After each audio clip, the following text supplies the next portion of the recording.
अब मैं मौत को थोड़ा बोलूंगा, मौत पर एक हदीस के जुमले सुनो। अल मौत तुहफतुल मुमिन, मौत मोमिन के लिए तोहफा है। क्या है बोलो? तोहफा। हाँ ध्यान में रखना, तोहफा क्या होता है? अगर मुझे किसी ने तोहफे में ये रुमाल दिया, बोलो मैं रोऊंगा या खुश होऊंगा? खुश खुश खुश। इन्हें तोहफे में हार दिया, देखो कितने खुश हो रहे हैं। तोहफा ये बताओ। अगर तोहफे में कोई किसी को अमामत दे दे, बोलो रोएगा या खुश होगा? अगर बेटे को तोहफा मिले तो माँ खुश होगी, और जब माँ को तोहफा मिले तो बाप खुश होगा। मगर आका ने फरमाया मौत मोमिन के लिए तोहफा है। ये कैसा तोहफा? अगर बेटे का इंतकाल हो तो माँ भी रो रही है, बाप भी रो रहे, भाई भी रो रहे, बहन भी रो रहे, सारे के सारे लोग रो रहे, मगर ये कैसा तोहफा? नबी ने फरमाया तो समझाना तो पड़ेगा। अरे भाई तोहफे से खुशी होती है, रोता है, मगर ये नबी फरमाते मौत मोमिन के लिए तोहफा, तो फिर रोते क्यों? सबके आंसू निकलते, मेरे नबी के भी आंसू निकले, हमारे भी आंसू, आपके भी आंसू, मगर हाँ दहाड़े मार मार के मत रोइयो। जैसे आज बात औरत रोती है, अगर किसी का इंतकाल हो जाए तो इतना मुंह फैला, तुम ऐसे थे, और था कैसे ही नहीं। चार पाई में पटखियां खा रही है और कहे तुम ऐसे थे, और बयान कर करके रो रही है। जितने रोने वाले थे सबसे जीत गई, सब बोले इसी को ज्यादा प्यार था, और प्यार एक लफ्ज का नहीं था। ये रोना शरीयत में मना है। दिल पिघल जाए, आंखों से आंसू निकले, दुआ कर दो, ऐ अल्लाह सब्र अता फरमा, ऐ अल्लाह इसकी मग़फ़िरत अता फरमा। ये है रोना। तो मौत सबके लिए, मोमिन के लिए तोहफा। तोहफा क्यों है जरा वो सुनो।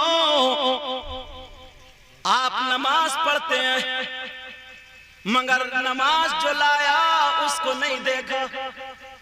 नबी को देखा किसी ने? ख्वाब तो बहुत देखते होगे, किसी की ख्वाब में भैंस खोलते होगे तो किसी का बरसीन काट के लाते होगे, मुझे सब पता है।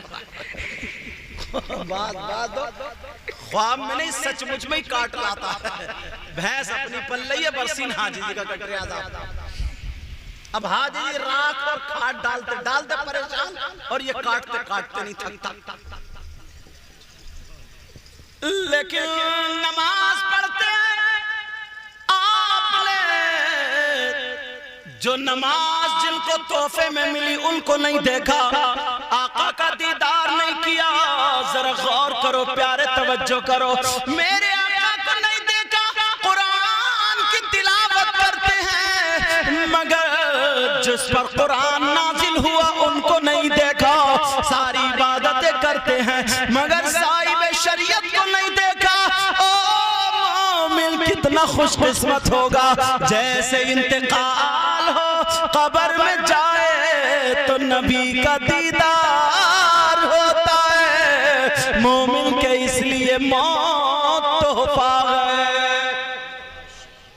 हजरत बिलाल का आखिरी वक्त था, नज़ा का आलम था, बीबी समझ गई अब बचेंगे नहीं तो रोने लगी। हजरत बिलाल को होश आ गया, क्यों रो रही हो? कि मेरा दुनिया में कौन रहेगा?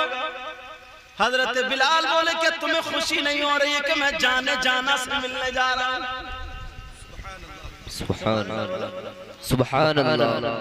लिल्लाह हटा दीजिए पर्दा रुख़ अनवर से, और दीदार के तालिब हैं सरकारी दीवाने।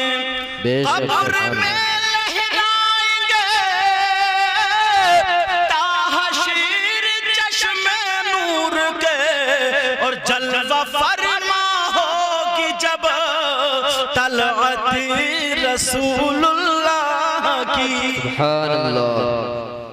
कब्र के 3 सवाल और उसके जवाब। पहला सवाल, मन रब्बु का, तुम्हारा रब कौन? रब्बी अल्लाह, मेरा रब अल्लाह। ये जवाब। माँ दीनों का, तुम्हारा दीन क्या? दीनी अल इस्लाम, मेरा दीन इस्लाम। अब नबी के बारे में, मा कुंत अंत तक़ूलु फी शान हाज़ा रजुल, आका के बारे में क्या कहा करता था? बोल। जो अकीदे वाला हो, इन्हीं की वजह से तो दुनिया आबाद थी। यही तो दुनिया की रूह है, यही तो मेरे आका हैं, यही तो मावा है, यही तो मलजा है। सब कुछ इन्हीं के सदक़े में मिला। ज़मी बनी इनके सदक़े में, आसमान बना इसके सदक़े में, चांद सूरज और समंदर दरिया सारी चीजें इनके सदक़े में। तभी तो बरेली के इमाम बोले, ज़मीनो ज़मा तुम्हारे लिए, मकीनो मका तुम्हारे लिए, चुनीलो चुना तुम्हारे लिए, बने दो जहां तुम्हारे लिए। दहन में ज़बान तुम्हारे लिए, बदन में है जान तुम्हारे लिए। हम आए यहाँ तुम्हारे लिए, उठे भी वहाँ, बोलो तुम्हारे लिए। और जिसको जो मिला उनसे मिला, बटती है कौनैन में नेमत रसूलुल्लाह की। टूट जाएंगे गुनाहगारों के फौरन कैद बंद, और हश्र को खुल जाएगी ताकत रसूलुल्लाह की। मेरे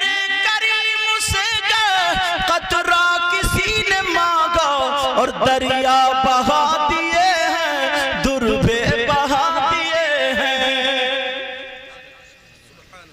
अच्छा एक बात और बता, की कब्र में आते या नहीं? बोलो आते हैं।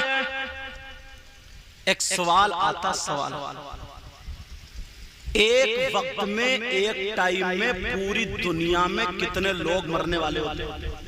बहुत सारे ना, यहाँ वहां सब जगह दफन। तो मरने वाले तो लाखों सैकड़ों, और नबी तो एक ही वक्त में, एक ही टाइम में आका सबकी कब्रों में कैसे पहुंच जाते? सवाल समझे? आका कितने और मरने वाले अनेक। मरने वाले ढेर, तो फिर आका सबकी कब्रों में कैसे चले जाते हैं? आज से तकरीबन 2-2.5 साल या 150 साल पहले एक पंडित ने ये सवाल कर दिया था। उसने जब पढ़ा, उन्होंने कहा हाँ, तुम्हारा दीन, तुम्हारा मजहब, तुम्हारा इस्लाम ये कहता है नबी कब्र में आते। बोले हाँ। बोले मरने वाले बहुत सारे, नबी अकेले, हमारी समझ में नहीं आ रहा सबकी कब्रों में कैसे चले जाते, बताओ। उससे किसी ने जवाब ही नहीं दिया। अब वो पंडित लखनऊ का रहने वाला था, लखनऊ से दिल्ली चला, बड़े बड़े मुफ्तियाने किराम है, वहां पूछूंगा जाकर, मरकज है। जैसे ही दिल्ली में दाखिल हो रहा था, एक फकीर मिल गया जिसकी दाढ़ी धूल में सनी हुई थी, थूक निकल लिया था। उसकी नजर पड़ी, पहचान गया। बोले ओ जन्नती बाबा, कहाँ जा रहे हो? पंडित से बोला, वो तिलक लगाओ। उससे बोला ओ जन्नती बाबा, कहाँ जा रहे हो? जिस सवाल के लिए तुम दिल्ली आए हो ना, उसका जवाब तुम्हें लखनऊ में मिलेगा। क्या उसका जवाब तुम्हें लखनऊ में मिलेगा? अब तो बड़ा चक्कर में पड़ गया हो। उसने कहा यार तुम्हें कैसे पता मैं क्या पूछने आया हूं? बोले तुम यही पूछने आए हो मरने वाले बहुत सारे आप अकेले सबकी कब्रों में कैसे जाते हैं? बोले अरे यार बात तो सही है। बोले जवाब कहाँ मिलेगा? बोले लखनऊ चले जाओ, चारबाग चले जाओ, वहां पर एक इमली का पेड़ खड़ा है, उस इमली के पेड़ के नीचे कल्ला वाला बैठा हुआ कुरान पढ़ रहा है, वही तुम्हें जवाब दे देगा। सुभान अल्लाह। वो वापस हो गया। जब जाकर के देखा इमली के पेड़ के नीचे हजरत शामीना लखनवी कुरान पढ़ रहे थे। लखनऊ जाओ तो मजार पे जरूर हाजिरी देना। बोलो जाओगे नहीं? बोलो ना। और मजार शरीफ पे जाना भी चाहिए, मगर मर्दों का जाना जायज है, औरतों का नहीं है जाना जायज। वो बात अलग है, सबसे ज्यादा कबड्डी औरतें खेल रही हैं। अब तुम में तो इतनी ताकत रही नहीं, तुम्हें तो टेंशन इतनी दे रही है, वो इतनी टेंशन दे रही है, सारी एनर्जी तुम्हारी टेंशन में निकाल दी उन्होंने। अब तुम कबड्डी कहां से खेलोगे? अब वो खेल रही है कबड्डी, क्योंकि पिसा पिसाया मसाला, पिसी पिसाई मिर्च। अब तो पहले औरतें रेते से, पत्थर से, कूट कूट के डंडों से, गाय मुंगरियों से कूट कूट के कपड़े धोती थी। और अब कहां वॉशिंग मशीन में कपड़े भरे, आधी थैली डालनी है तो पूरी 1.5 डाल रही है, 1.5 खून पी लिया तुम्हारा। अच्छा बोलो बात सच है कि नहीं? कारी साहब कह रहे हैं ठीक लग रहा है, तजर्बा इन्हें भी हो गया। तवज्जो। और बटन दबाया घर, और गुड्डू को पापा मेरी कमर में दर्द हो रहा है, छत पे कपड़े डालियो। अब डाल रहे हैं हजरत कपड़े, अम्मा के कपड़े कभी नहीं डाले। अब जरा तवज्जो मेरी तरफ, तवज्जो ना मेरी तरफ। हजरत शामीना लखनवी बोले ओ जन्नती इंसान आ गया। तो उसने कहा देखो साहब सुनो, तुम्हें मेरा ये तो दिख रहा होगा और तुम जन्नती कह रहा, मैं तुम्हारी मीठी मीठी, बड़ा तवज्जो, मैं तुम्हारी मीठी मीठी बातों में आने वाला नहीं। क्या मीठी मीठी बातों में आने वाला नहीं? हजरत शामीना लखनवी बोले बोल बता दूं क्यों आया है? बोले यार ये तो उससे भी आगे लग रहा। बोले बता दो। बोले तू इसलिए आया, मरने वाले सैकड़ों हजारों और हमारे आका अकेले सबकी कब्रों में कैसे चले जाते? बोल। कहा इसीलिए आया।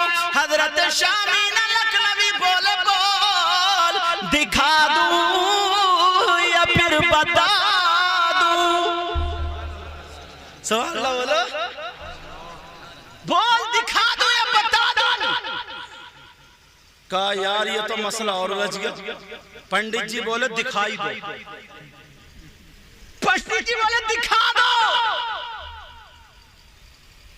तुम भी सोच रहे हो यार एक आध मियां हमें भी ऐसे मिल जाए ना तो सही घर रख के 2-4 साल में 2 मंजिल मकान बनवा के छोड़ूंगा। हजरत शामीना लखनवी बोले दिखा दो, बता दो, दिखा दो। हजरत शामीना बोले सुनो, मैं कुरान पढ़ूं, मुझे देख के आंखें बंद कर लियो, थोड़ी देर के बाद खोल लियो, पता चल जाएगा।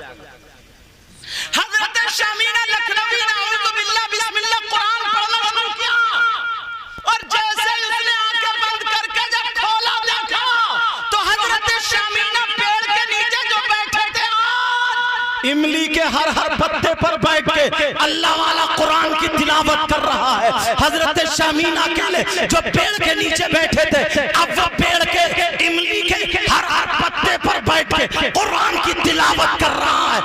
कदमों पे आया, कलमा पढ़ लिया, और पढ़ने के बाद कहने लगा समझ में आ गया, जब वली का ये आलम है तो नबी का आलम क्या होगा, जब गुलाम का ये आलम है तो नबियों के इमाम